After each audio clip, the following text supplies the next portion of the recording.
बोलिए सियापत रामचंद्र भगवान की जय। पवन सुत हनुमान जी महाराज की जय। सद्गुरुदेव भगवान की जय। ओम। श्री रामचरितमानस के बालकांड 197 नंबर दोहा में प्रवेश करते हैं। भाग नंबर 8। लक्षण धाम राम प्रिय, सकल जगत आधार। गुरु वशिष्ठ ते राखा, लक्ष्मण नाम उदार। आज चारों भाइयों के नाम संस्कार हुए हैं। जो शुभ लक्षणों के धाम मेरे प्रभु राम जी के प्यारे और सारे जगत के आधार हैं, आज गुरु वशिष्ठ जी ने उनका लक्ष्मण ऐसा श्रेष्ठ नाम रखा।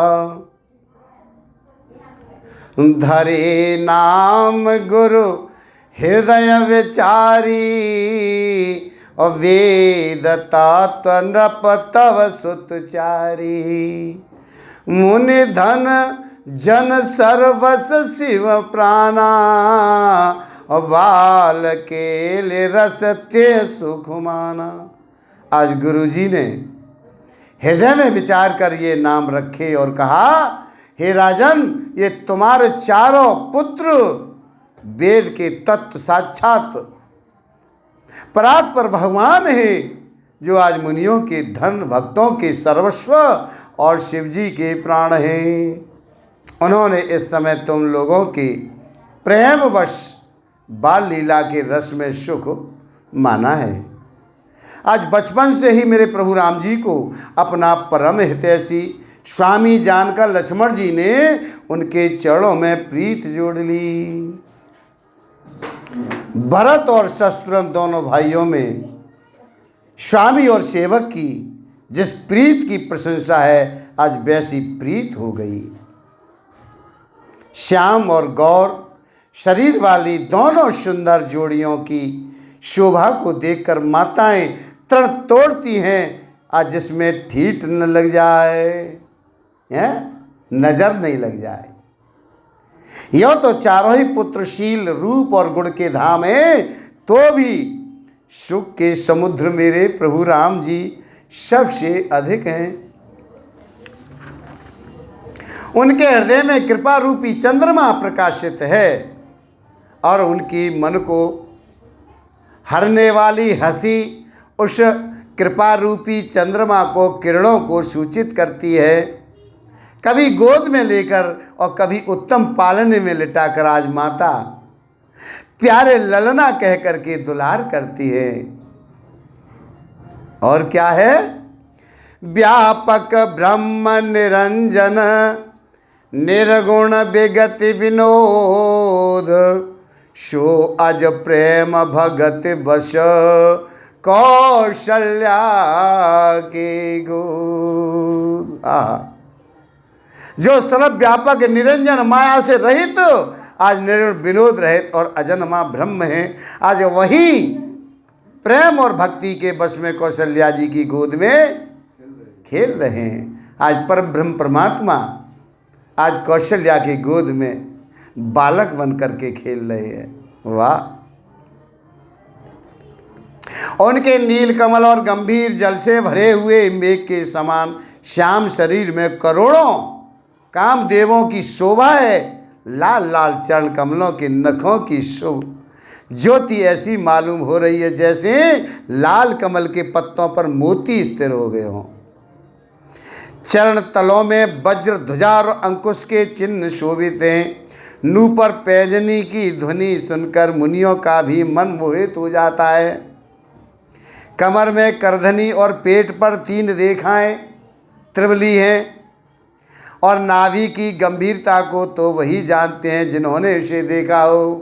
भैया नाभि की कैसी शोभा है, कैसी नाभि है भमर जैसी, वो तो उन्हीं को मालूम है जिन्होंने देखा होगा। और बहुत से आभूषणों से सुशोभित विशाल भुजाएं हैं, हृदय पर बाघ के नख की बहुत ही निराली छटा है, छाती पर रत्नों से युक्त मणियों के हार की शोभा, और ब्राह्मण भृगु के चरण चिन्ह को देखते ही मन लुभा जाता है। भृगु जी ने एक बार ब्रह्मा विष्णु महेश कौन छोटा और कौन बड़ा है, ऐसी परीक्षा के लिए एक दिन भृगु जी गए थे। पहले गए थे ब्रह्मा जी के पास, वहाँ भी उनका आदर नहीं हुआ। फिर भगवान शंकर के पास गए, वहाँ भी निरादर हुआ भृगु जी का, वहाँ भी उनका आदर नहीं हुआ। और इसी प्रकार फिर वो नारायण भगवान के पास गए क्षीर सागर में। तब जब भगवान क्षीर सागर में भगवान के पास गए तो लक्ष्मी जी पैर दबा रही थी भगवान श्री नारायण के, और जाते ही भृगु जी ने और भगवान के छाती में लात मार दी।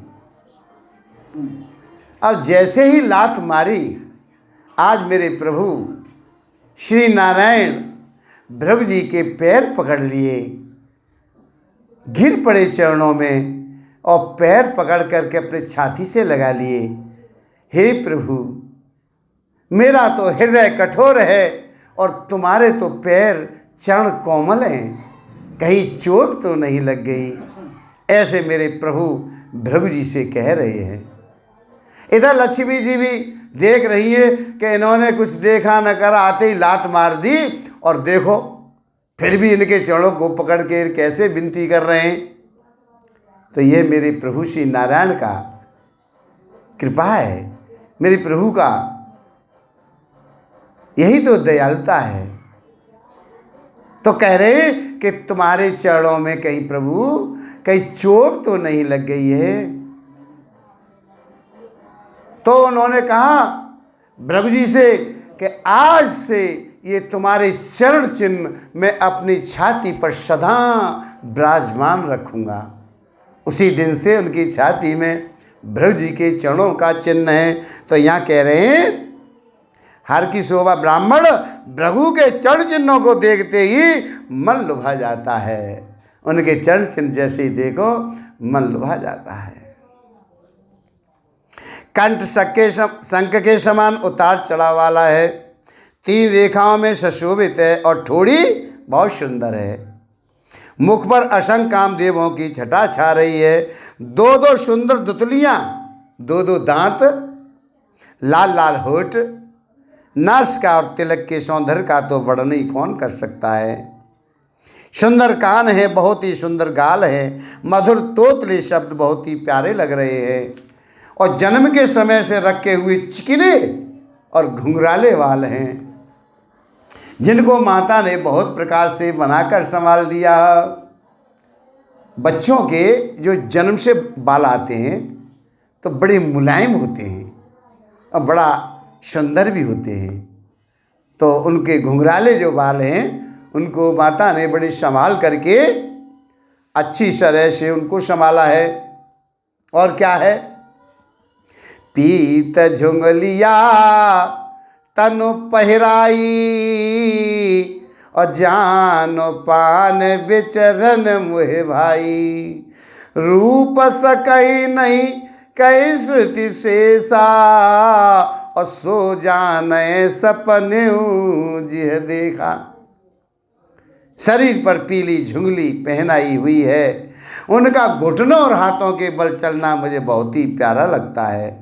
उनके रूप का वर्णन वेद और शेष जी भी नहीं कर सकते, उसे वही जानता है जिसने कभी स्वप्न में भी देखा होगा। जो सुख के पुंज मोह से परे और ज्ञानवाणी इंद्रियों से अतीत हैं, वे मेरे भगवान दशरथ कौशल्या के अत्यंत प्रेम के वश होकर आज पवित्र बाल लीला कर रहे हैं। इस प्रकार संपूर्ण जगत के माता पिता मेरे राम जी अवधपुर के निवासियों को सुख दे रहे हैं। पूरी अवधपुर के निवासी अब भगवान की बाल लीलाओं को देख देख करके आनंदित हो रहे हैं। जिन्होंने मेरे राम जी के चरणों में प्रीत जोड़ी है, हे भवानी उनकी यह प्रत्यक्ष गति है कि भगवान उनके प्रेम वश बाल लीला करके उन्हें आनंद दे रहे हैं। श्री रघुनाथ जी से विमुख रहकर मनुष्य चाहे करोड़ों उपाय करे, परंतु उसका संसार बंधन कौन छुड़ा सकता है। जिसने सब चराचर जीवों को अपने वश में कर रखा है, वह माया भी प्रभु से भय खाती है। आज भगवान उस माया को भौं के इशारे पर नचाते हैं। ऐसे प्रभु को छोड़कर कहिए कौन किसका भजन किया जाए। मन वचन और कर्म से चतुराई छोड़कर भजते ही श्री रघुनाथ जी कृपा करेंगे। इस प्रकार से प्रभु श्री रामचंद्र जी ने बाल क्रीड़ा की और समस्त नगरवासियों को सुख दिया। कौशल्या जी कभी उन्हें गोद में लेकर हिलाती डुलाती हैं, तो कभी पालने में लिटा करके और झुलाती हैं। और क्या हो रहा है। प्रेम मगन कौशल्या और निस दिन जातन जान, और सुत शनेय वश माता बाल चरित कर गान। प्रेम में मगन होकर के आज कौशल्या जी रात और दिन का बीतना नहीं जानती। पुत्र के स्नेहवश माता उनके बाल चरित्रों का गान किया करती हैं। एक बार जन नियनवाए कर श्रृंगार पलना पोड़ाए, निज कुल इष्ट देव भगवाना पूजा हेत कीन स्नाना। इतने ध्यान से सुन रही है कि समाधि तक लग जाते हैं। ध्यान से सुनना चाहिए। एक बार माता ने मेरे प्रभु श्री राम जी को स्नान कराया और श्रृंगार करके पालने में पोड़ा दिया, यानी हाँ लेटा दिया, और अपने कुल के इष्ट देव भगवान की पूजा के लिए स्नान किया। देख रहे हो, अपने कुल के इष्ट देव भगवान की पूजा के लिए उन्होंने स्नान किया है। कर पूजा नैवेद्य चढ़ावा, आप गई जह पाक बनावा, बहुर माँ तो तहवा चले आई, भोजन करत देख सुत जाई। पूजा करके नैवेद्य चढ़ाया और स्वयं वहाँ गई हैं जहाँ रसोई बनाई गई थी। फिर माता वही पूजा के स्थान में लौट आई और वहाँ आने पर पुत्र को इष्ट देव भगवान के लिए चढ़ाए हुए नैवेद्य का भोजन करते देखा। आहा, भगवान को भोजन करते हुए जब देखा, और क्या है। गे जननी शिशु पै भय भीता, देखा बाल तहाँ पुण्य सूता, बहुरे आय देखा सुत सोई, हृदय कांप मन धीरन होई। माता भयभीत होकर पालने में सोया था, वहाँ किसने लाकर बैठा दिया। माता भयभीत हो गई कि मैंने तो पालना में लिटाया था, यहाँ किसने इन्हें बिठाल दिया। इस बात से डरकर पुत्र के पास गई कि देखूं जाकर के कहाँ है। तो वहाँ बालक को सोया हुआ देखा। जब पालने के पास गई तो बालक पालने में सो रहा है, और उधर रसोई में देखा तो भोजन कर रहा है। दीवाल का सहारा लेके न बैठे, और पूजा स्थान में लौटकर देखा कि वही पुत्र वहाँ भोजन कर रहा है। आहा, उनके हृदय में कंप होने लगा और मन को धीरज नहीं होता। भोजन कम किया करो, कथा में नींद आती है। भोजन कम करोगे तो कथा में मन लगेगा, है ना। वह सोचने लगी कि यहाँ और वहाँ मैंने दो बालक देखे। माता सोचने लगी कि एक बालक यहाँ और एक बालक वहाँ, यह मेरी बुद्धि का भ्रम है या कोई विशेष कारण है? क्या मैं सपना देख रही हूँ कि मेरी बुद्धि में कोई भ्रम हो गया है? बात क्या है?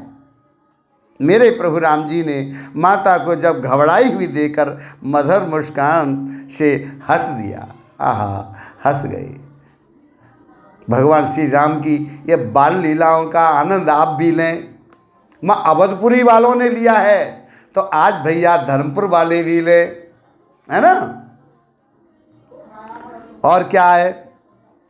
देख रावा मातये निज अद्भुत रूप अखंड, रोम रोम प्रतिलागे कोटि कोटि ब्रह्मांड। उन्होंने माता को अपना अखंड अद्भुत रूप दिखलाया जिसके एक एक रोम में करोड़ों ब्रह्मांड लगे हुए हैं। आज माता को वो विराट रूप दिखाया है। आहा, अनगिनती सूर्य है, चंद्रमा है, शिव है, ब्रह्मा है। आज बहुत से पर्वत, नदियां, समुद्र, पृथ्वी, वन, काल, कर्म, गुण और ज्ञान स्वभाव देखे हैं और वे पदार्थ भी देखे जो कभी सुने भी नहीं थे। आहा, आज माता ने, कौशल्या ने भगवान का ऐसा विचित्र रूप देखा कि जो कभी उन्होंने देखा भी नहीं है। उनके ब्रह्मांड में सारी नदियां, पर्वत, काल, कर्म, गुण, ज्ञान सभी उनमें देखे। जैसे कौशल्या ने प्रभु राम के सारे अनगिनती जब गुण, सूर्य, चंद्रमा, शिव देखे, इसी प्रकार एक बार भगवान श्री कृष्ण ने भी यशोदा जी को दिखाया था। कब दिखाया था? जब उन्होंने माटी खा ली तो माँ कहने लगी, लाला तेने माटी खाई है। भगवान दिखाना चाहते थे कि आज यही मौका है मैं माँ को अपना अखंड रूप दिखाऊं। चतुर्भुज रूप दिखाने का आज मौका है। तो माँ जो है कह रही है, लाला तूने माटी खाई है। लाला बोला, मैंने माटी ना खाई। क्या ना तूने माटी खाई है? अच्छा, तो मैंने माटी खाई है तो मेरे मुंह में माटी लगी होगी। अच्छा, तो तेरे मुंह में माटी लगी होगी, तू मुंह खोल के देखा। और जैसे ही भगवान श्री कृष्ण ने मुंह खोला तो वहाँ में ब्रह्मांड दिखाया। सभी कुछ, स्वर्ग, नरक, अताल पाताल, सभी ब्रह्मा, विष्णु, महेश और यशोदा, नंद बाबा, देवकी, सब उसके ब्रह्मांड मुख में दिखाया। माँ एकदम घबरा गई कि मैंने ये क्या देख लिया। वह बेहोश हो गई। उसके बाद भगवान ने कहा कि इनको बुलाना चाहिए, तो अपनी माया उन्हें हटा ली और हटाते ही यशोदा जी सारी बात भूल गई हैं। इसी प्रकार आज राम ने भी अपना चतुर्भुज कौशल्या को दिखाया है। और क्या है? देखी माया सब विधि गाड़ी, अति सभी तजोरे कर ठाड़ी, देखा जीवन चावे जाई, देखी भगत जो छो रहे ताई। इस प्रकार से बलवती माया को देखा और भगवान के सामने अत्यंत भयभीत हाथ जोड़े खड़ी है। जीव को देखा जिसे वह माया नचाती है और फिर भक्ति को देखा तो उस जीव को माया से छुड़ा देती है। ये माया है ना, माया, ये माया इस जीव को नचाती है। परंतु भक्ति के आगे माया फिर दूर भाग जाती है। ये माया ही तो है। ये माया के ही चक्कर में तुम फंसे हैं सब। ये मेरा है, वो मेरा है, जे मेरा है, वो मेरा है, पर है तुम्हारा कुछ भी नहीं। का तुम लाए कहते कबू चौसा तुम्हारा जन्म भयो तब तुम कछु लेके आए? पैसा टका कछु लेके आए? घर मकान कुछ नहीं लाए थे। यही आपको मिला है, यही आप छोड़ करके जाओगे। यही मिला है और यही छोड़ के जाओगे। यश और अपयश लेके आते हैं। यश अपयश लेके जाओगे? हैं?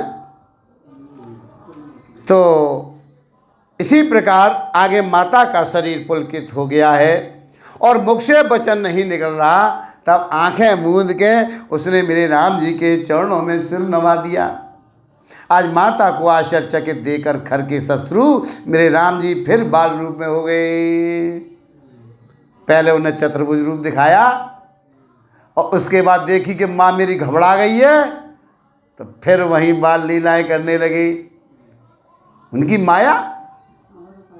माया से वो सब कुछ कर देते हैं। और क्या है? अस्तुति कर न जाय भय माना, जगत पिता में सुत कर जाना। हर जननी बहुविध समुझाई, यह जन कतहु कहे सुन माई। माता से स्तुति भी नहीं की जाती है, माता से तो स्तुति भी नहीं हो रही। वह डर गई कि मैंने जगत पिता परमात्मा को पुत्र करके जाना। ओहो, ये तो परमात्मा है, नारायण है, और मैंने इनको अपना पुत्र मान लिया। श्री हरि ने माता को बहुत प्रकार से समझाया।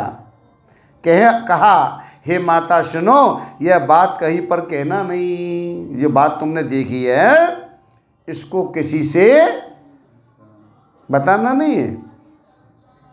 तो बार बार कौशल्या और विनय करे कर झूरी, अब जन कबऊ व्यापे प्रभु मोह माया तूरी। कौशल्या जी बार बार हाथ जोड़ रही हैं, विनय कर रही हैं कि हे प्रभु मुझे आपकी माया अब कभी न व्यापे, ये माया मुझे कभी नहीं व्यापे, इस तरह से निवेदन कर रही हैं। तो भगवान ने बहुत प्रकार से बाल लीलाएं की हैं और अपने सेवकों को अत्यंत आनंद दिया है। कुछ समय बीतने पर चारों भाई बड़े होकर कुटुंबियों को सुख देने वाले हुए। तब गुरुजी ने जाकर चूड़ा कर्म संस्कार किया है। ब्राह्मणों ने फिर बहुत सी दक्षिणा पाई। चारों सुंदर राजकुमार बड़े ही मनोहर अपार चरित्र करते फिरते हैं। जो मन और वचन और कर्म से अगोचर हैं वही प्रभु दशरथ जी के आंगन में विचर रहे हैं।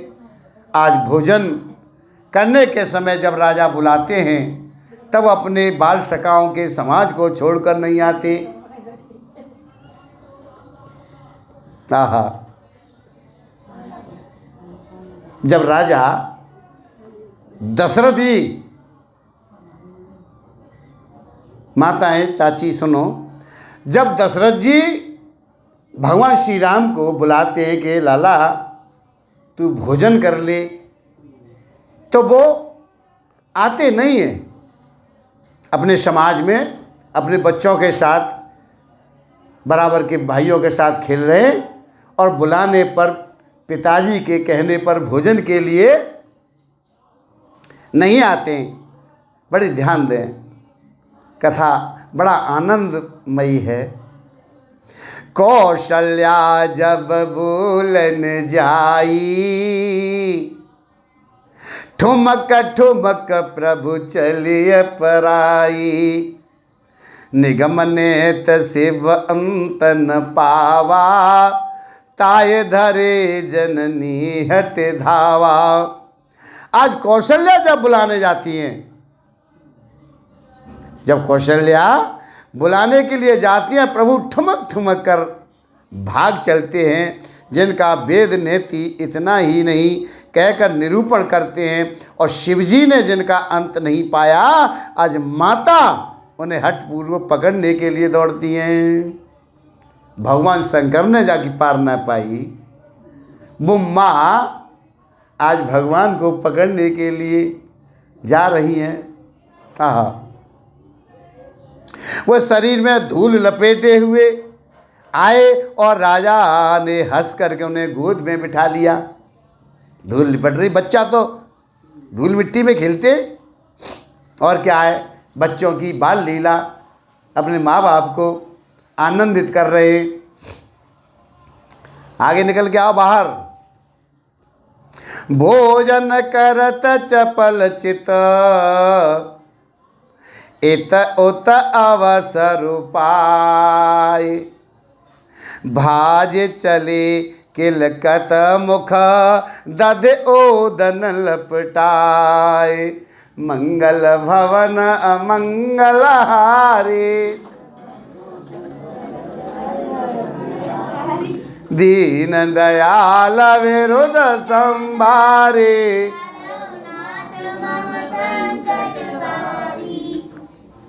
भोजन करते हैं पर चित्त चंचल है।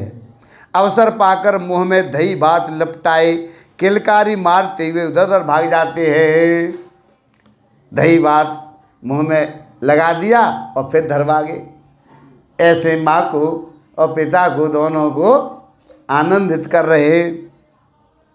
बाल चरित अति सरल सुहाए, शारद शेष शंभु श्रुति गाये। जिनकर मन इन सन नहीं राता, तेजन वंचित किए विधाता।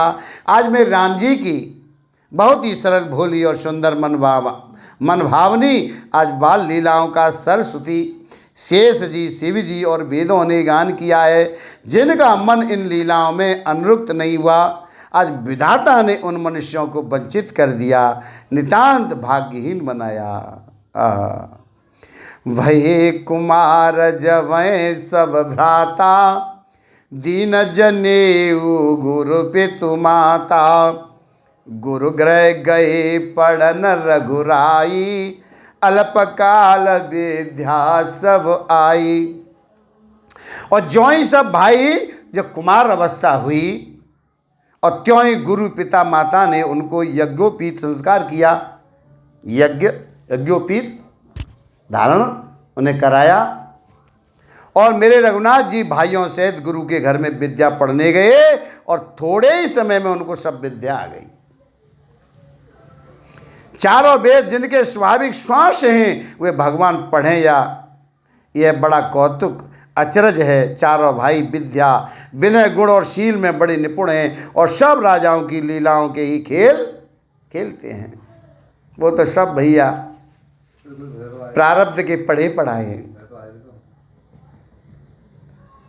हाथों में बाण और धनुष बहुत ही शोभा दे रहा है और रूप देखते ही चराचर जड़ चेतन मोहित हो जाते हैं। वे सब भाई जिन गलियों में खेलते हुए निकलते हैं, उन गलियों के सभी स्त्री पुरुष उनको देखकर स्नेह से शिथिल हो जाते हैं अथवा ठिठक कर रह जाते हैं।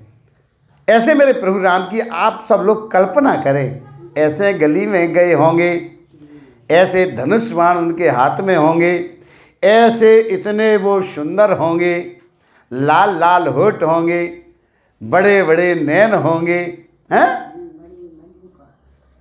इतने सुंदर मेरे प्रभु गलियों में जब विचरण करते होंगे तो कैसे लगते होंगे, ऐसी आप लोग भी कल्पना करें।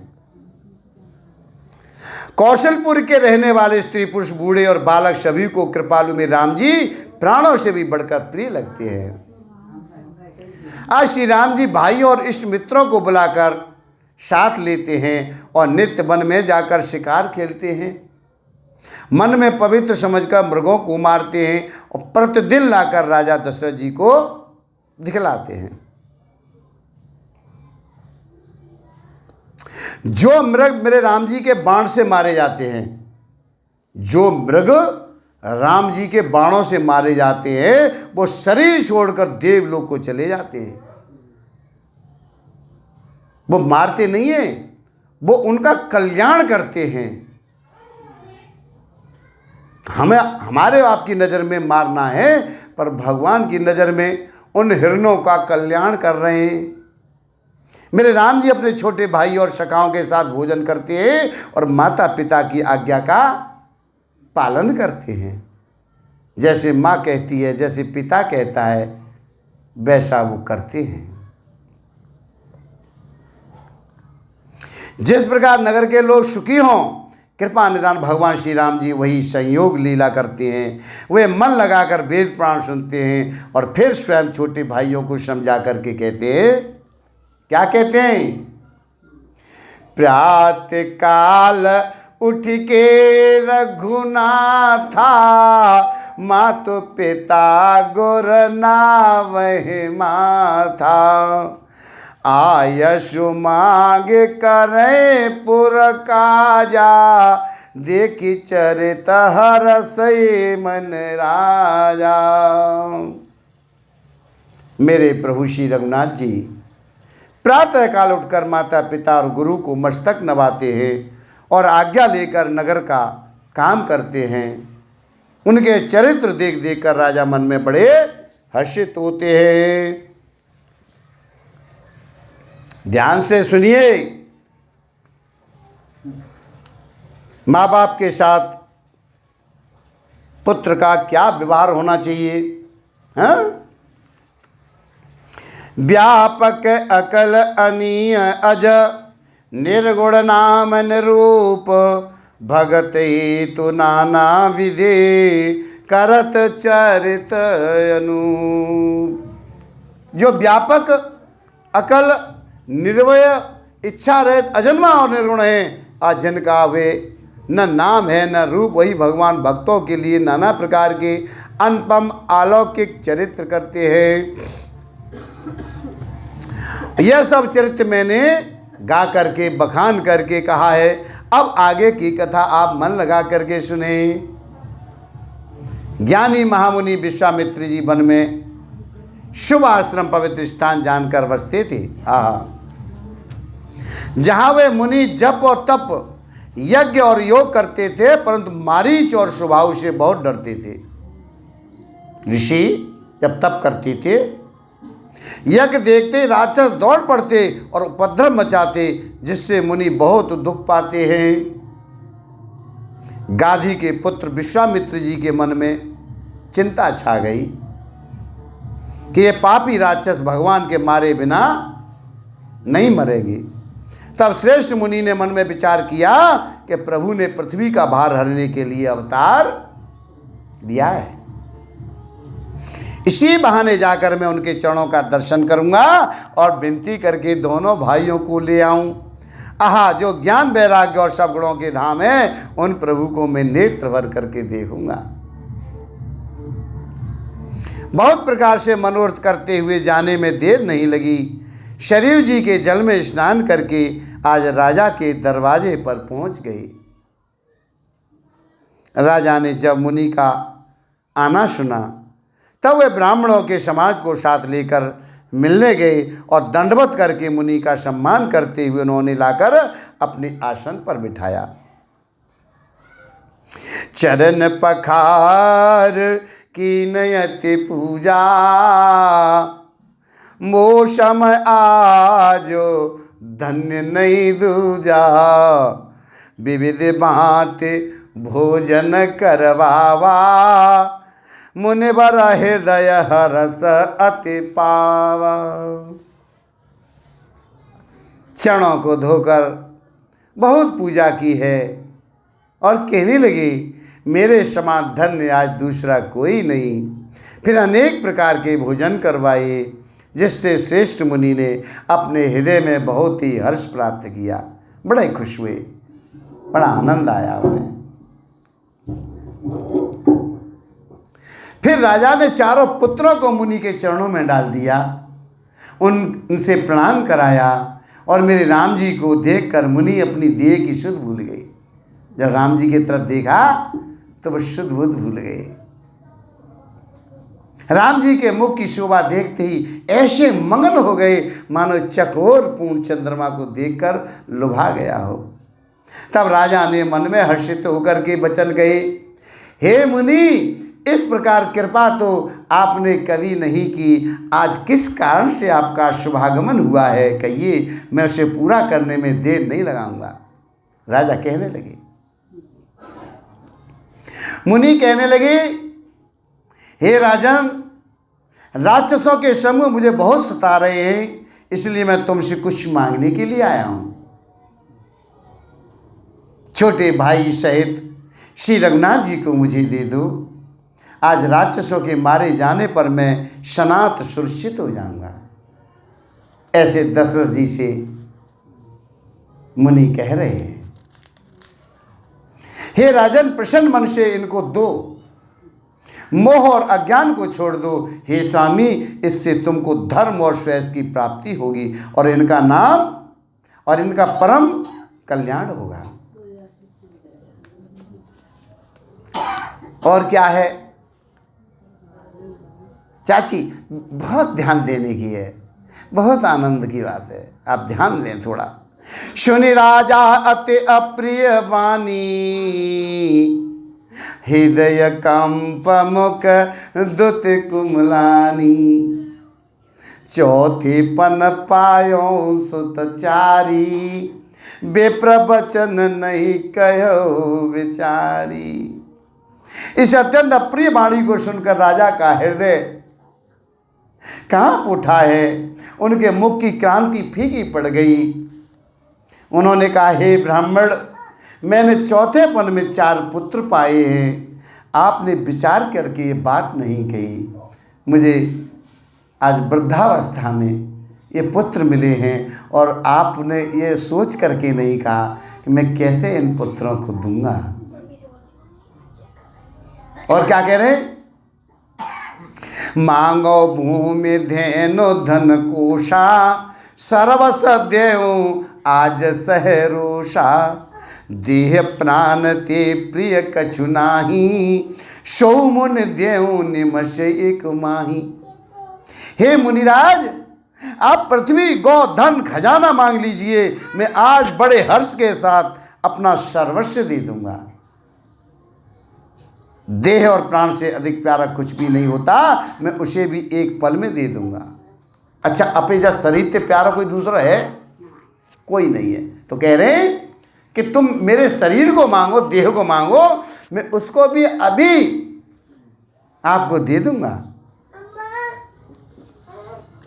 और सुनो, सब सुत प्रिय मोहे प्राण की नाही, और राम देते नहीं बनय गुसाई। कहे निसचर यति घोर कठोरा, कहे सुंदर सुत परम किशोरा। सभी पुत्र मुझे प्राणों के समान प्यारे हैं, उनमें भी हे प्रभु राम को तो मैं किसी प्रकार भी देते नहीं बनता। कहाँ अत्यंत डरावने और क्रूर राक्षस और कहाँ परम किशोर अवस्था के बिल्कुल सुकुमार मेरे सुंदर पुत्र हैं। राक्षस तो बहुत बड़े बड़े शरीर धारण करने वाले हैं और मेरे बालक तो सुकुमार हैं, कोमल हैं, छोटे हैं। और सभी पुत्र मुझे प्यारे हैं, पर राम तो मुझे देते नहीं बन रहा है। यह छोटा एक संकेत आता है कि एक बार दशरथ जी देवासुर संग्राम में इंद्र ने बुलवाए थे, तो वो इंद्र के साथ गए थे। जब देवासुर संग्राम हुआ तो वहाँ जब जीत करके वापस आ रहे थे तो दशरथ जी जब वापस आ रहे तो रास्ते में शनिदेव मिले, और शनिदेव जैसे ही दशरथ जी को देखा तो शनिदेव ने मुख को मोड़ लिया, घूम गए। दशरथ जी राजा थे, देवासुर संग्राम में लड़के युद्ध जीत करके आए थे। उनको भी बड़ा अपने मन में ये घमंड था कि मैं इतना बड़ा एक योद्धा हूँ और ये कौन व्यक्ति है जो कि मुझे देख करके मुख मोड़ लिया है। कहने लगे, भाई कौन हो आप? दशरथ जी ने कहा तो बोले कि मैं शनिदेव हूँ। अरे फिर मुझे देख करके मुख क्यों मोड़ा है? कि मेरे को ये श्राप लगा हुआ है कि मैं जिसकी तरफ फिर देख लूँगा नज़र भर के तो उसका अहित हो जाएगा।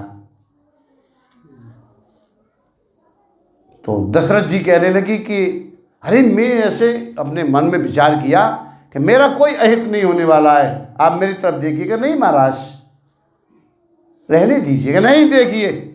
तो शनि देव जी ने मुख जैसे मोड़ा और दशरथ जी ऊपर से आ रहे थे, तो अपने वहीं से वो देख के गिर पड़े, और जैसे ही गिरे नीचे को, तो इधर जटायु ने देखा कि ये राजा दशरथ गिर रहे हैं, तो उन्होंने अपने पंखों पर दशरथ जी को अपने पंखों पर साध लिया। जब दशरथ जी देखा कि भाई जटायु, आपने तो मेरे साथ बहुत उपकार किया है, आपने मुझे गिरने से बचा लिया, आप से मैं खुश हूं, आप जो चाहो सो मांग लो। तो जटायु बोले कि ठीक है, आप ऐसा ही देना चाहते हो तो आप अपने बड़े पुत्र को मुझे दे देना। जबकि जब तक दशरथ जी के कोई पुत्र नहीं था। तो दशरथ जी ने वचन दे दिया कि ठीक है, अभी तो कुछ है नहीं, पर जब होगा तो मैं आपको दे दूंगा। तो भगवान के यहाँ जब जन्म हुआ भगवान का, तो जटायु को बुलाया, क्योंकि वचन दे चुकी थी। जटायु को बुलाया और श्री राम को जटायु को सौंपते हुए कहा कि भैया अपना ये बड़ा बेटा आप ले लीजिए। तो जटायु ने कहा कि ठीक, आपने अपना अधिकार पूरा कर दिया है, पर जब मुझे जरूरत पड़ेगी तब मैं उन्हें बुला लूँगा, और जब तक तुम इनको अपने पास ही रखिए। तो यह छोटा सा संकेत आ रहा है। तो ये कह रहे हैं दशरथ जी कि सभी पुत्र मुझे प्राणों के समान प्यारे हैं, पर राम को तो किसी प्रकार भी देते नहीं बनता। क्यों? कि राम अब मेरा नहीं है, राम तो उस जटायु का है, क्योंकि मैंने उसको दे दिया है। अच्छा, किसी दूसरे की चीज़ हम दे दें किसी को, तो उस पर हमारा अधिकार नहीं होता है। इसलिए जब जटायु का अंत समय हुआ था, तो प्रभु राम के गोद में ही हुआ था, और प्रभु राम ने ही जटायु का संस्कार किया था। तो वहाँ जटायु के लिए वो पिता थे, और जटायु उनका, राम उनके पुत्र के समान थे। तो ऐसा संकेत आता है। और आगे कह रहे हैं प्रेम रस से सनी हुई राजा की वाणी सुनकर ज्ञानी मुनि आज विश्वामित्र जी ने हृदय में बड़ा हर्ष माना। तब वशिष्ठ जी ने राजा को बहुत प्रकार से समझाया, जिससे राजा का संदेह का नाश को प्राप्त हुआ। राजा ने बड़े ही आदर से दोनों पुत्रों को बुलाया, हृदय से लगा करके बहुत प्रकार से उन्हें शिक्षा दी, और फिर कहा हे नाथ, ये दोनों पुत्र मेरे प्राण हैं। हे मुनि, अब आप ही इनके पिता हैं और दूसरा कोई नहीं। ये दोनों मेरे प्राण हैं। सौंपे भूपर सिंह सुत बहुविधि देहि असीस। जननी भवन गए प्रभु चले नाय पद शीस। राजा ने बहुत प्रकार से आशीर्वाद देकर पुत्रों को ऋषि के हवाले कर दिया। प्रभु माता के महल में गए और उनके चरणों में सिर नवा कर चले।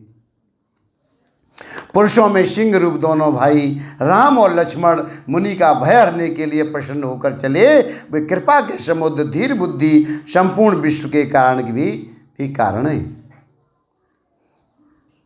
अरुण नयन उर्बाहु विशाला, नील जलज तनु श्याम तमाला। कटिपट पीत बसे बर भाथा, रुचिर चाप सायक दुहा था। भगवान के लाल नेत्र, चौड़ी छाती, विशाल भुजाएं, नील कमल तमाल के वृक्ष की तरह श्याम शरीर है। कमर में पीतांबर पहने सुंदर तरकश कसे हुए हैं और दोनों हाथों में क्रम से सुंदर धनुष और बाण है। श्याम गौर सुंदर दो भाई, विश्वामित्र महानिधि पाई। प्रभु ब्राह्मण्य देव में जाना, मोहिनीत पिता तजो भगवाना। प्रभु ब्राह्मण्य देव में जाना, मोहिनीति पिता तजो भगवाना। श्याम और गौर वर्ण के दोनों भाई परम सुंदर हैं। आज विश्वामित्र जी को महान निधि प्राप्त हो गई। सोचने लगे, मैं जान गया हूँ कि प्रभु ब्रह्मांड देव ब्राह्मणों के भक्त हैं। आज मेरे लिए भगवान ने अपने पिता को भी छोड़ दिया है। आज मार्ग में चले जा रहे हैं, मुनि ने ताड़का को दिखलाया। शब्द सुनते ही वह क्रोध करके दौड़ी और मेरे राम जी ने एक ही बाण से उसके प्राण हर लिए और दीन जानकर उसको निज पद अपना दिव्य स्वरूप दिया। ताड़का मिली और ताड़का को मारा और ताड़का को दिव्य रूप स्वरूप अपना दे दिया है। ऐसे मेरे दयालु हैं। तब ऋषि विश्वामित्र ने प्रभु को मन में विद्या का भंडार समझते हुए भी लीला को पूर्ण करने के लिए ऐसी विद्या दी जिससे भूख प्यास न लगे और शरीर में अतुलित बल और तेज का प्रकाश हो।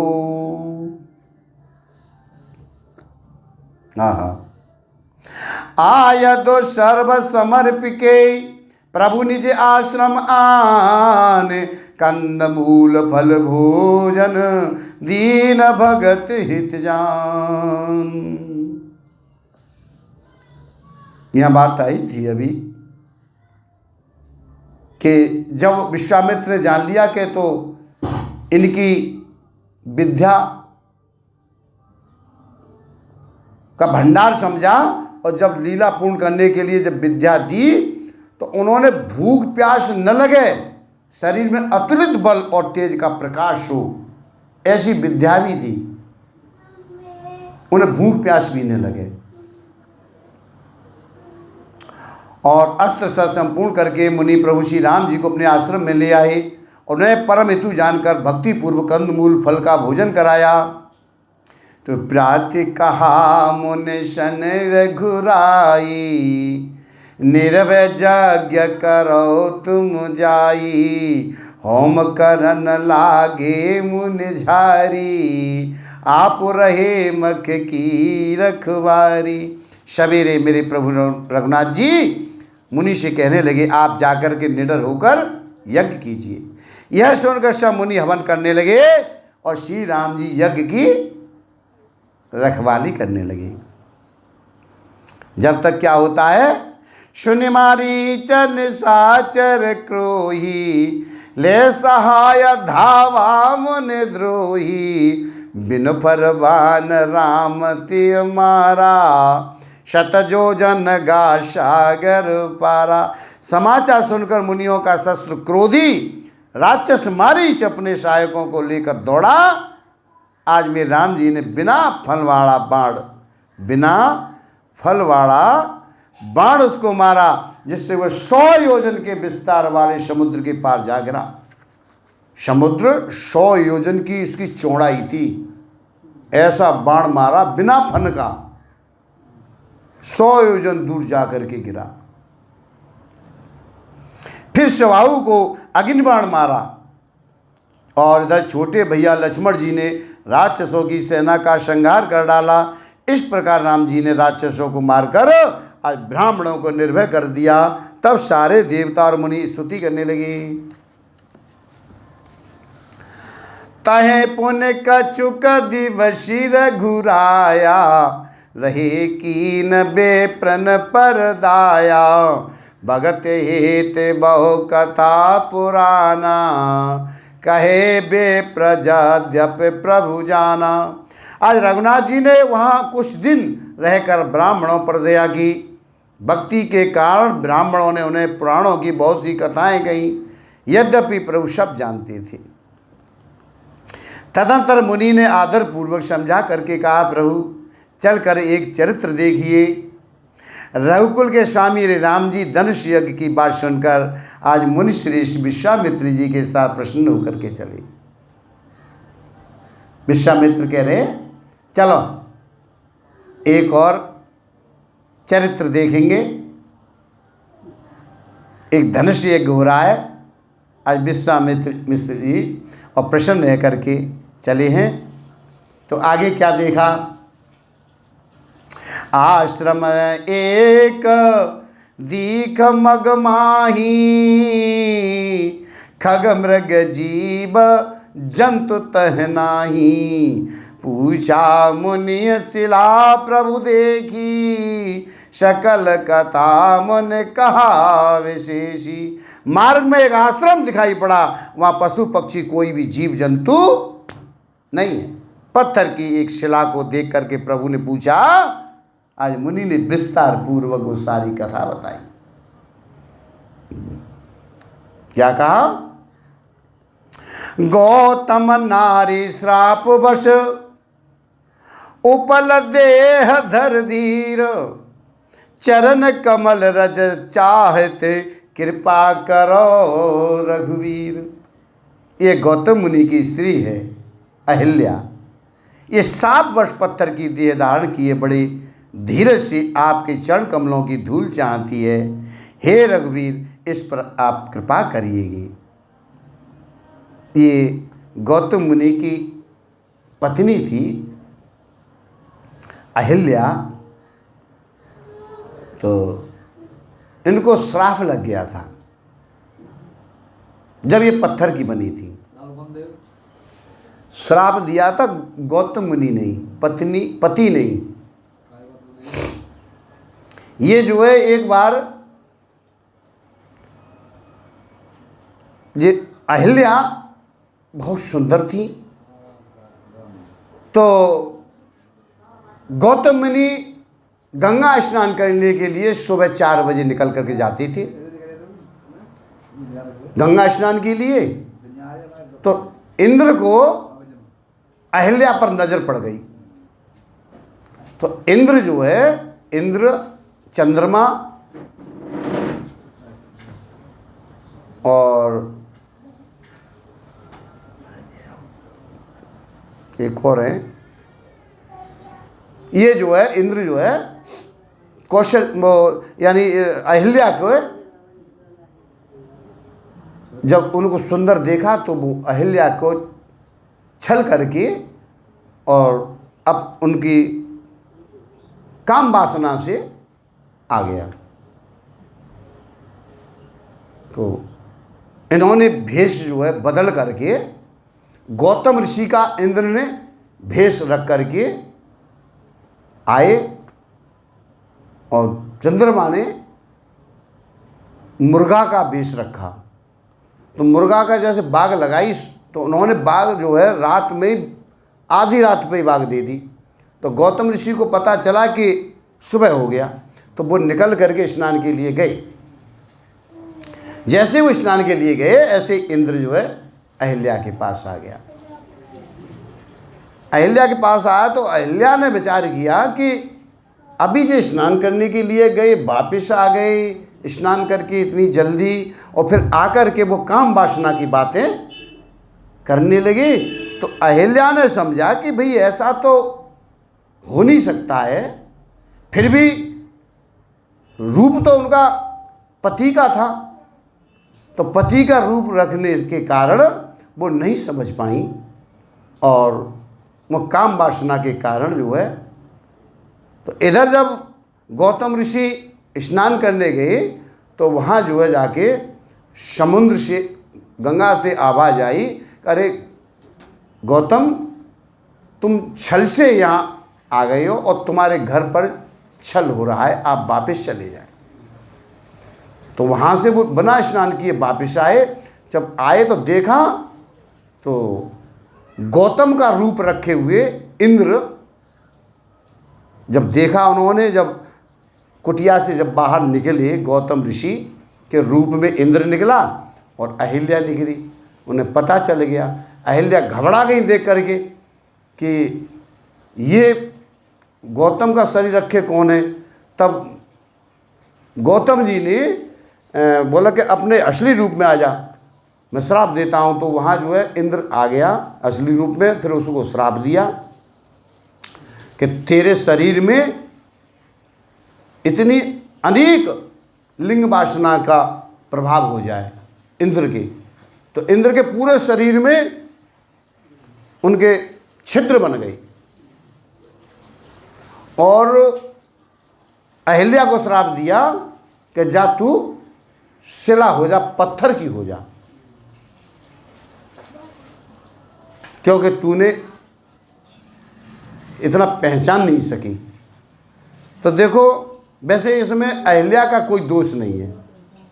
जब शरीर जो है गौतम अपनी पति का ही शरीर रख कर के कोई पत्नी के पास आ जाए तो पत्नी क्या पहचान पाएगी।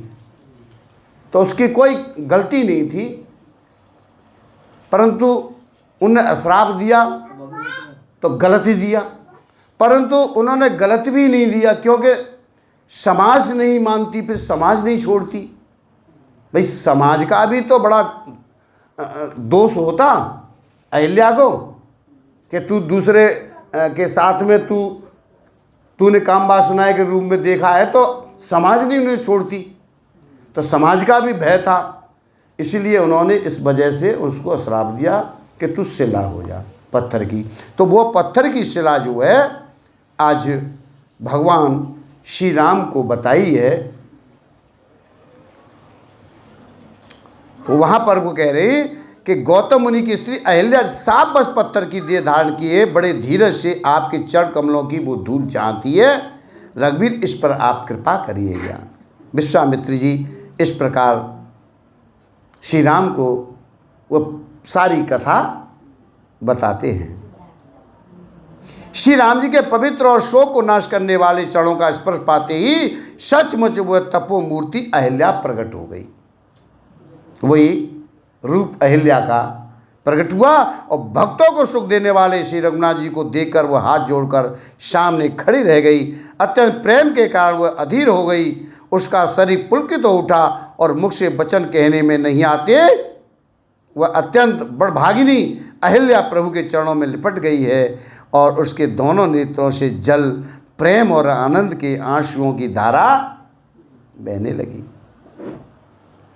फिर उसने मन में धीरज धरकर प्रभु को पहचाना और रघुनाथ जी की कृपा से भक्ति प्राप्त की। तब अत्यंत निर्मल वाणी से उसने इस प्रकार स्तुति प्रारंभ की है।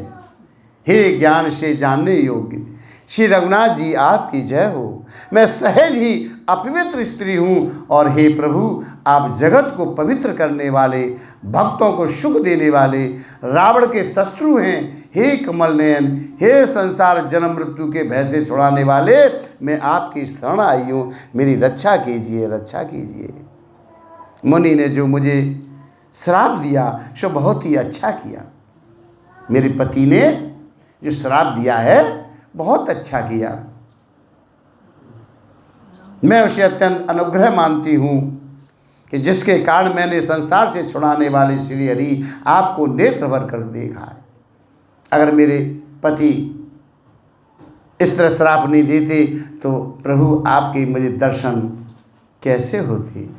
आपके दर्शन को शंकर जी सबसे बड़ा लाभ समझते हैं। हे प्रभु, मैं बुद्धि की बड़ी भोली हूँ, मेरी एक विनती है, हे नाथ, मैं और कोई वर नहीं मांगती, केवल यही चाहती हूँ कि मेरा मन रूपी भौरा आपकी चरण कमल की रज के प्रेम रूपी रस का सदा पान करता रहे। जिन चरणों से परम पवित्र देव नदी गंगा जी प्रकट हुई है, भगवान के चरणों से ही तो गंगा जी की उत्पत्ति है, वहीं से तो प्रकट हुई है। जिन्हें शिव जी ने सिर पर धारण किया था, जब गंगा आई थी, जब भागीरथ ने तपस्या की, तो भागीरथ जब तपस्या की तो जब गंगा तैयार हुई आने को, तो कही कि भाई मेरा वेग बहुत तेज है, उस वेग को सहन कौन करेगा, रोकेगा कौन। मैं पृथ्वी पर जाऊंगी तो पृथ्वी रसातल को चली जाएगी, उसे रोकने वाला कौन होगा। तब फिर भागीरथ बोले फिर क्या करूं, कि तुम भगवान शंकर की तपस्या करो। जब शंकर भगवान की तपस्या की भागीरथ ने, तो भगवान शंकर खुश हुए। भागीरथ मांग क्या है कि प्रभु गंगा का अवतरण होने वाला है, उन्हें रोकने के लिए आप तो अच्छा क्या, तो छोड़ दो, कह दो गंगा को आने दो, आ जाए गंगा। जैसे ही गंगा आई तो उनकी जटाओं में उलझ गई। अब जटाओं में ही चक्कर काटने लगी गंगा। फिर तब किया भगवान शंकर का, फिर प्रार्थना की भागीरथ ने, महाराज ठीक है गंगा तो आपके जटाओं में आ गई हैं, पर अब इनको छोड़ दो। उन्होंने एक लट छोड़ी, उसमें से उन 3 धाराएं निकल करके आज गंगा और जमुना और सरस्वती के रूप में आज पृथ्वी पर धारण किया है उन्होंने। परम पवित्र देव नदी गंगा जी प्रकट हुई, जिन्होंने भगवान शंकर ने सिर पर धारण किया। जिन चरण कमलों को ब्रह्मा जी पूछते हैं, कृपालु हरि आपने उन्हीं को मेरे सिर पर रखा है। और इस प्रकार स्तुति करती हुई बार बार भगवान के चरणों में गिरकर, जो मन को बहुत ही अच्छा लगा, वर्ष भर को पाकर गौतम की स्त्री अहिल्या आनंद में भरी हुई पितृलोक को चली गई। कहाँ गए? पितृलोक को,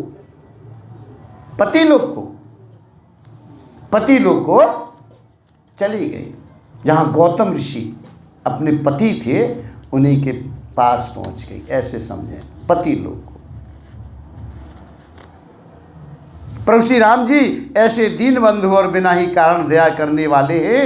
बाबा तुलसीदास जी कह रहे, हे शठ मन तू कपट जंजाल छोड़ दे, आज उन्हीं का भजन कर। जी कह रहे कि जी कपट छल जो हम तुम कर रहे ना है, उसे छोड़ दो। क्या करें? भगवान का भजन करो। तो चले राम लक्ष्मण मुनि संगा, गए जहाँ जग पावन गंगा।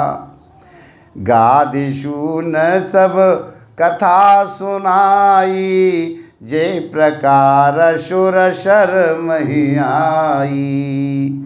आज मेरे राम जी लक्ष्मण जी मुनि के साथ चले हैं, वहाँ गए जहाँ जगत की पवित्र करने वाली गंगा जी थी।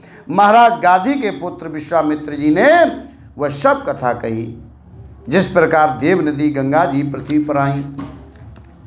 देव नदी गंगा जी पृथ्वी पर आई, वो कथा बताएं गंगा कैसे आई। तब प्रभु ने ऋषियों सहित गंगा जी में स्नान किया। ब्राह्मणों ने भांति भांति के दान पाए। फिर मुनिवृंद के साथ वे प्रसन्न होकर चले और शीघ्र ही जनकपुर के निकट पहुंच गए। गंगा जी जब बलि के यहाँ 3 पग पृथ्वी मांगने के लिए गए थे,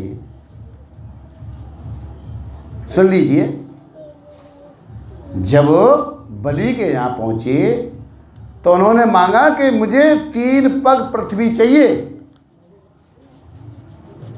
बलि बोले 3 पग पृथ्वी? बोले हाँ।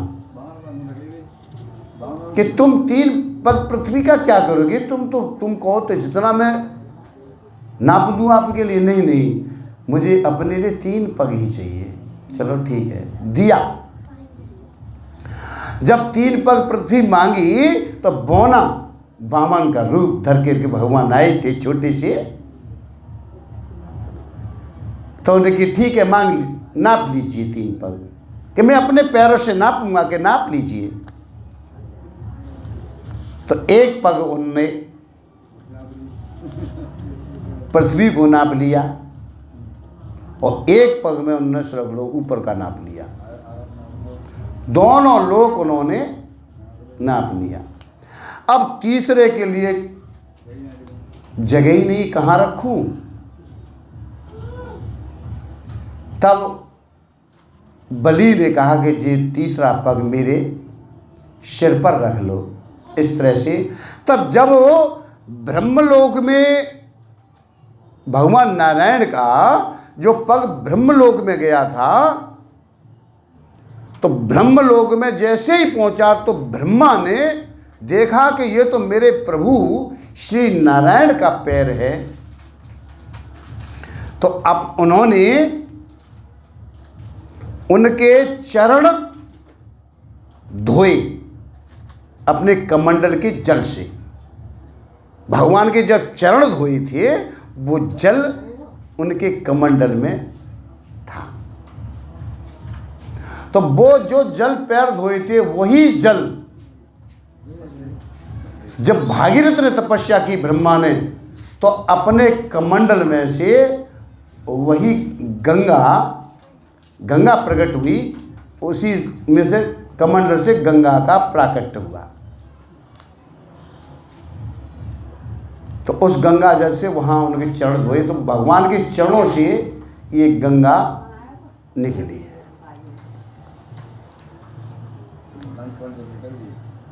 और श्री राम जी ने जब जनकपुर की शोभा देखी तब छोटे भाई लक्ष्मण सहित अत्यंत हर्षित हुए। वहाँ अनेकों बावलियाँ, कुएं, नदी और तालाब हैं जिनमें अमृत के समान जल है और मड़ियों की सीढ़ियाँ बनी हैं। मकरंद रसे मतवाले होकर भौरे सुंदर गुंजार कर रहे हैं। रंग बिरंगे बहुत से पक्षी मधुर शब्द कर रहे हैं। रंग रंग के कमल खिले हैं। सदा सब ऋतुओं में सुख देने वाला शीतल मंद सुगंध पवन बह रहा है। सुमन बाटिका बाग बन विपुल विहंग निवास।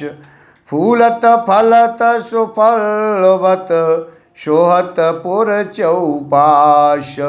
मंगल भवन अमंगलहारी।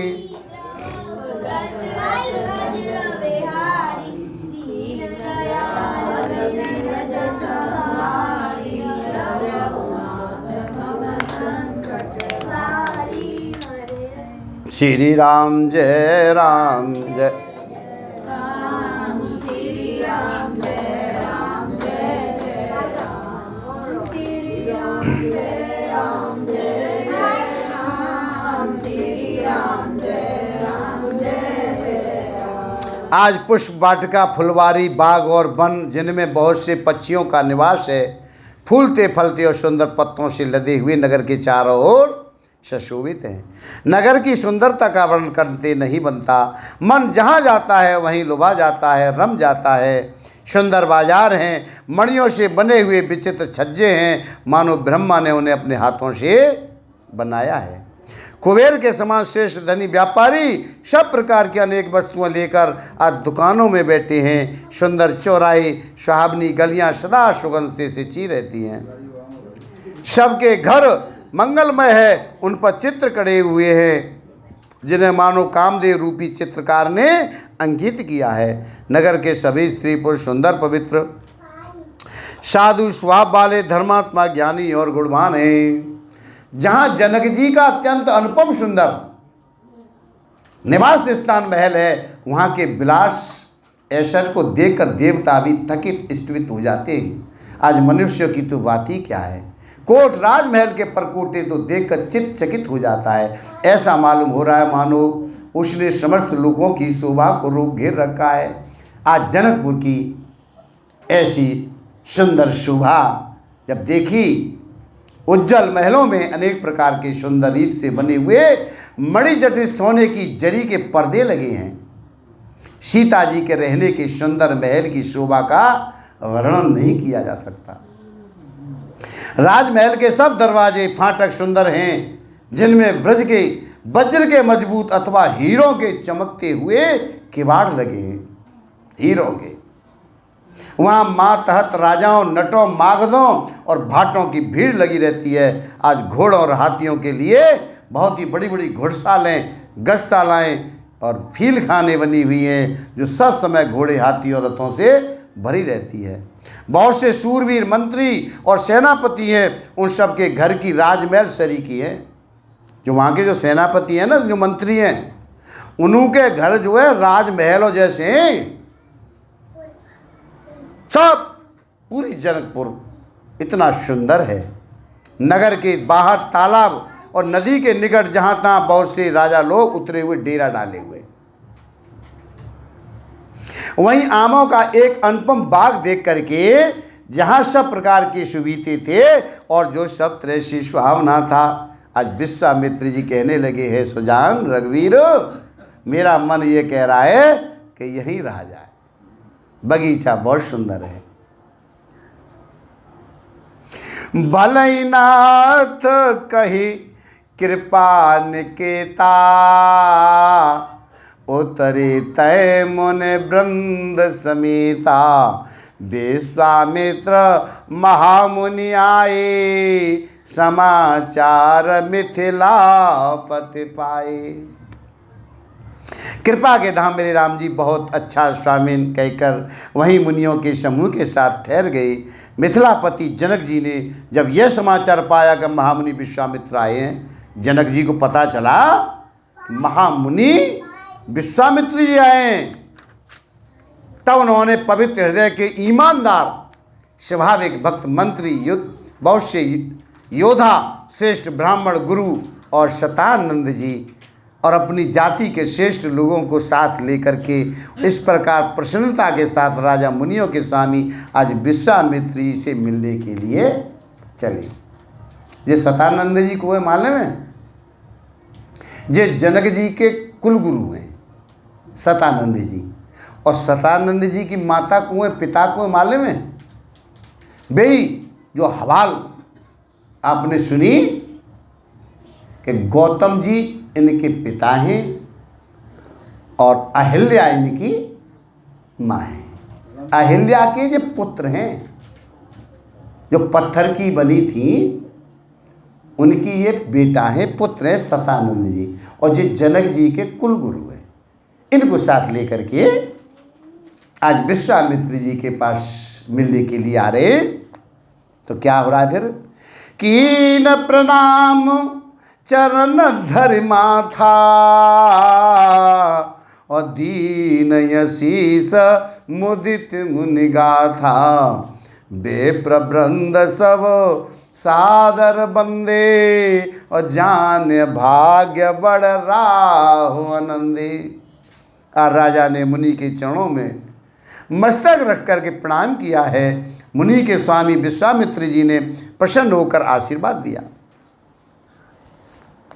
फिर सारी ब्राह्मण मंडली को आदर सहित प्रणाम किया और अपना बड़ा भाग्य जानकर राजा आनंदित हुए कि आज हमारा बड़ा अहोभाग्य है।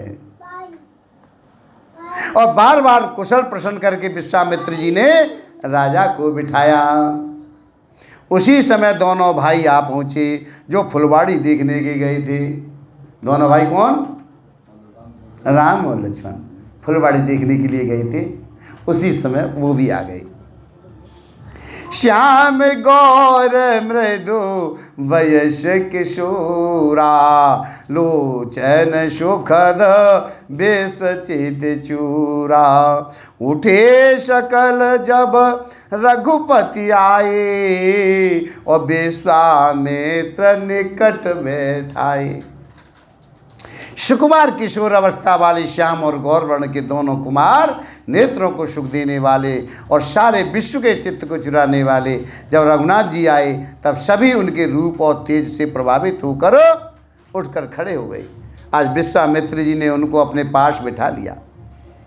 दोनों भाइयों को देखकर सभी सुखी हुए, सबके नेत्रों में जल भराया। आनंद और प्रेम के आंसू उमड़ पड़े और शरीर रोमांचित हो उठे। आज राम जी की मधुर मनोहर मूर्ति को देखकर विधेय जनक आज विशेष रूप से विधेय दिए की शुद्ध बुद्ध भूल गए। मन को प्रेम में मगन जान राजा जनक ने विवेक का आश्रय लेकर धीरे धारण किया और मुनि के चरणों में सिर नमाकर गदगद प्रेम भरी गंभीर वाणी में कहने लगे। क्या कह रहे हैं जनक जी? कहु नाथ सुंदर दो बालक, मुनि कुल तिलक के नप कुल पालक। ब्रह्म जो निगम नैतिक गावा, उभय भेष धर की सुइयावा। हे नाथ कहिए, ये दोनों सुंदर बालक मुनि कुल के आभूषण हैं या किसी राजवंश के पालक, अथवा जिसका वेदों ने नेति कहकर गान किया है, वही वह ब्रह्म तो युगल रूप धरकर नहीं आए।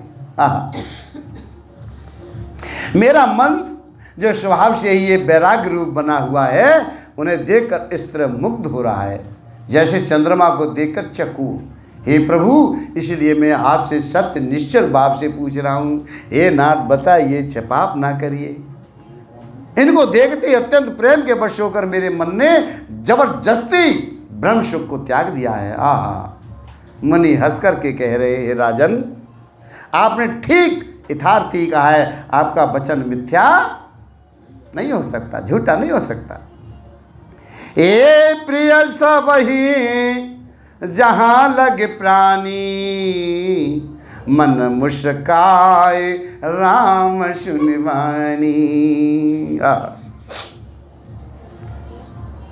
रघुकुल मन दशरथ के जाए, मम हित लाग नरेश पठाए। जगत में जहाँ तक जितने भी प्राणी हैं, ये सभी के प्रिय हैं। मुनि की रहस्य भरी वाणी सुनकर मेरे राम जी आज मन ही मन मुस्कुराने लगे। हंस कर मानो संकेत कर रहे, रहस्य खोलिए नहीं। हंस कर के मुनि को ये संकेत कर रहे, कहीं बात मत खोल देना हमारे बारे में। मुनि कहने लगे, हे रघुकुलमणि महाराज, ये दशरथ के पुत्र हैं, मेरे हित के लिए राजा ने इन्हें मेरे साथ भेज दिया है। कहिए मत बता देना कि ये आहा। तो राम लखुन दो बंधुबर, और रूपशील बलधाम, मखराख्यो शब साख्य जगु, जिते असुर संग्राम। ये राम और लक्ष्मण दोनों श्रेष्ठ भाई, रूपशील और बल के धाम है। सारा जगत इस बात का साक्षी है।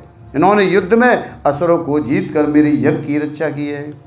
राजा कहने लगे, हे मुनि, आपके चरणों के दर्शन कर मैं अपना पुण्य प्रभाव कह नहीं सकता। ये सुंदर श्याम और गौरवर्ण के दोनों भाई आनंद को भी आनंद देने वाले हैं। आनंद कंद भगवान, आनंद को भी आनंद। इनकी आपस की प्रीत बड़ी पवित्र और स्वाभनीय है, वह मन को बहुत भाती है, पर वाणी से कहीं नहीं जा सकती। आहा। विदेह जनक जी आनंदित होकर कहने लगे, हे नाथ सुनिए, ब्रह्म और जीव की तरह इनमें स्वाभाविक प्रेम है। कौन में? राम और लक्ष्मण में। कैसा प्रेम है? जैसे ब्रह्म और जीव में है। राजा बार बार प्रभु को देख रहे हैं, दृष्टि वहाँ से हटाना नहीं चाहती। ध्यान आप भी मत हटाना, वहाँ हटाना नहीं चाह रही। प्रेम से शरीर पुलकित हो रहा है और हृदय में बड़ा उत्साह है। फिर मुनि की प्रशंसा करके उनके चरणों में सिर नमा कर राजा उन्हें नगर में लेवा चली। चलो नगर की तरफ चलते हैं। एक सुंदर महल जो सब समय सभी ऋतुओं में सुखदायक था, वहाँ राजा ने उन्हें ले जा करके ठहराया। तदंतर सब प्रकार से पूजा सेवा करके राजा विदा मांग कर अपने घर गए। रघुकुल के शिरोमणि प्रभु श्री राम जी ऋषियों के साथ भोजन और विश्राम करके भाई लक्ष्मण समेत बैठे। उस समय पहर भर दिन रह गया। लक्ष्मण जी के हृदय में विशेष लालसा है कि जाकर आज जनकपुर देखा मैं। आहा। लक्ष्मण जी के मन में ये लग रही है कि जा जनकपुर जा गाँव को, अच्छा हम तुम को जाए कहूँ बारात फरातन में, तो हम तो मुझे देखता है जी गाँव कैसा देख लें हैं। तो लक्ष्मण के मन में ये आ रही है कि जब जनकपुर देखें है कैसा। प्रभु श्री राम जी का डर है, पर भैया का डर लग रहा है, यह कैसे जा सकता हूँ।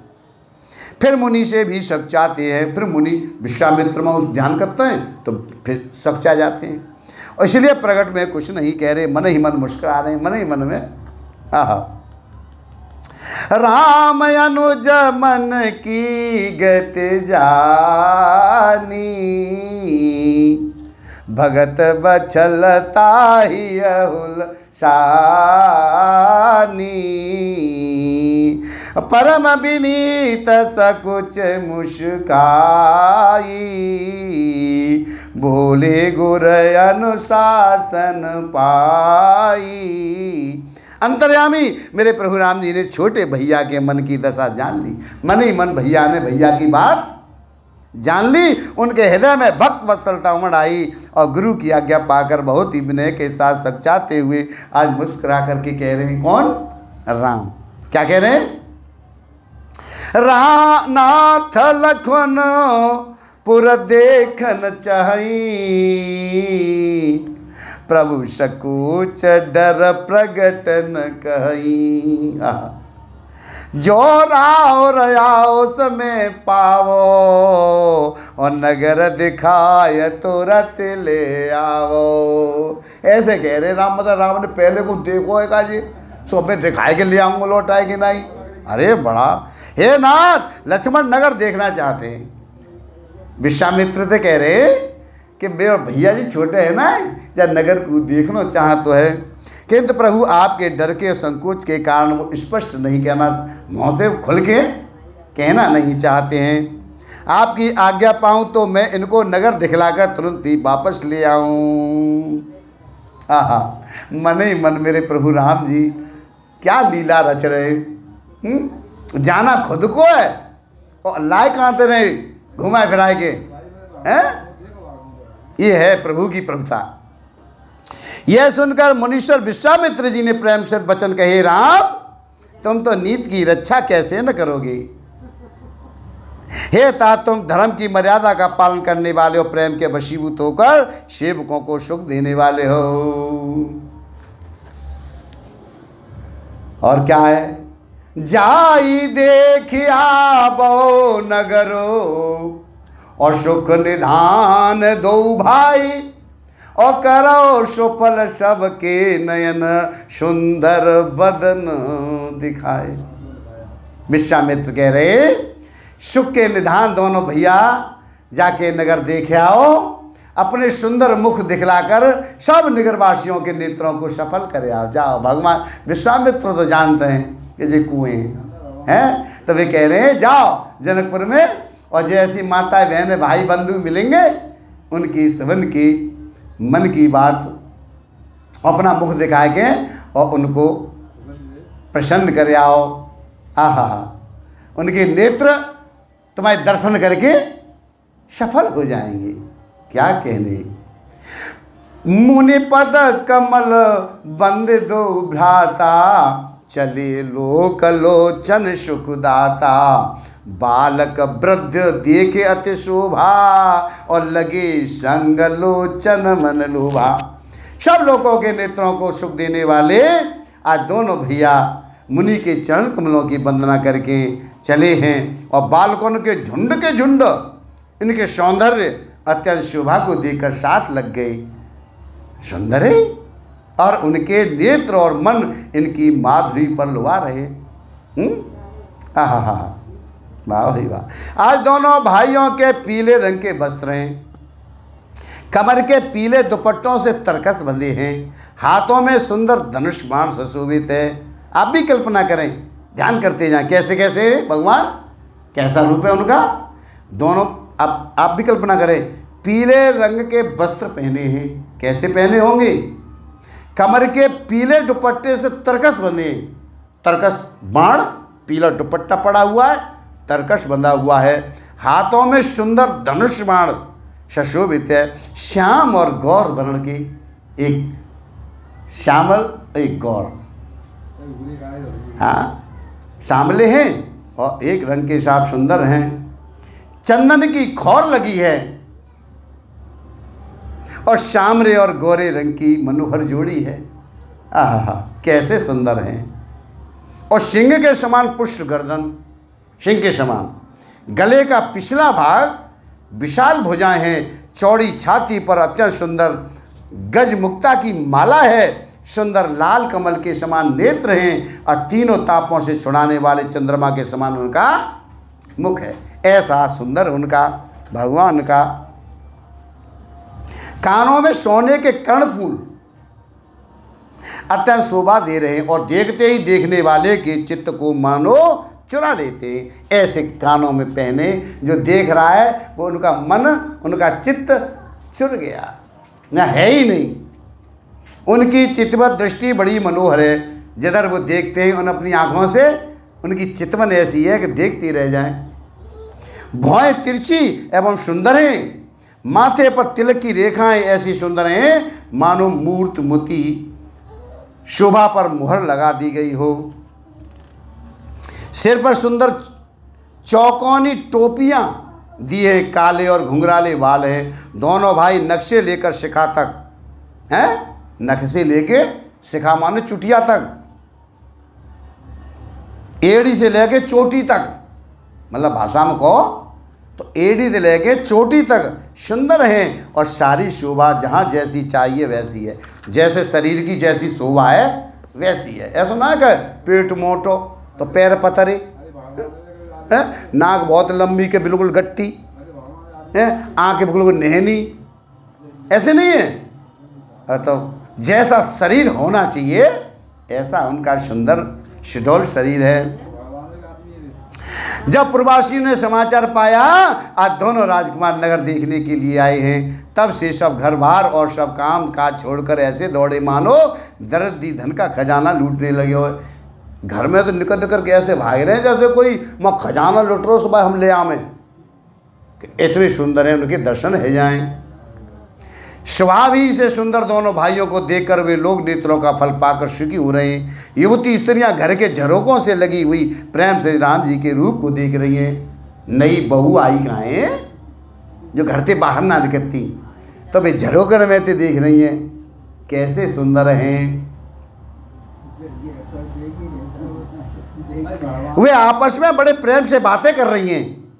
हे सखी, इन्होंने करोड़ों कामदेवों की छवि को जीत लिया है। देवता, मनुष्य, असुर, नाग और मुनियों में ऐसी शोभा तो कहीं हमने आज तक सुनी तक ना है।